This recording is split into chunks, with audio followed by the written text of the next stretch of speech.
So when we talk about sharpening, we can't forget about noise reduction. And it's right below sharpening. And so here's an image I talked about before, and it was a darker image and I tried to raise it up. But remember, when you're dealing with shadows, you tend to get more noise. So this is a prime candidate for looking at noise reduction. But once again, I get that exclamation point. And so remember to look at all this stuff at 100%. And so even though Dave looks happy here, I'm not happy with all this noise going on. And so what I've got to do is I've got to come in here, and there are two different things going on. There's a luminance and there's a color noise reduction. And luminance is actually fairly easy to handle. If you've got any funky light areas that are going on, you can start to dial down the luminance noise. And whoops, let's get that back over there. The problem is if you crank it up to 100%, it starts to look like an oil pastel. We've got rid of the noise for the most part, but it's a little soft.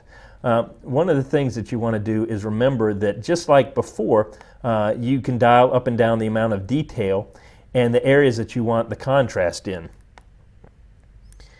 And what you pretty much want to do is try to balance and compromise the amount of noise with the amount of softening, because all noise reduction really does for the most part is just blur your image and try to blend those little spots of grain and noise so that they smooth out. And so you're really going to have a soft touch. Most people go a little overboard with their noise reduction because they're photographers and they stare at the amount of noise in there. But everybody else that's not a photographer doesn't really even pay attention to the noise. So that would be my biggest thing to say to you here is go easy and soft with your noise reduction unless it just becomes really disturbing.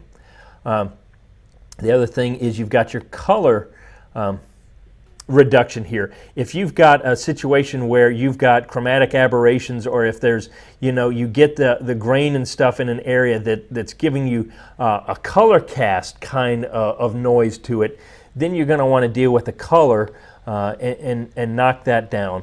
But each one of these is really kind of going to give you just play around, take it and crank it all the way up and see what kind of effects you got, and then crank it down the other way and figure out what the happy medium is to be able to get the noise to an acceptable level.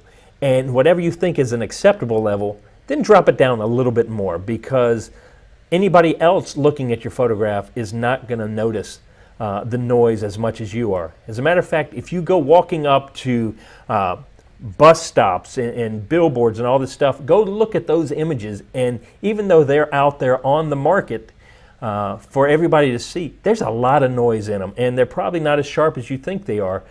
We just get real picky as photographers and get in here and start peeking at it real close, but the most time you're going to do too much noise reduction instead of too little. So that's what I do with that. That was kind of my little sermonette on noise reduction. You've got it all in here. You've got the controls that you can make this, you could turn this almost into a painting if you wanted to with the noise reduction, but tread softly on that.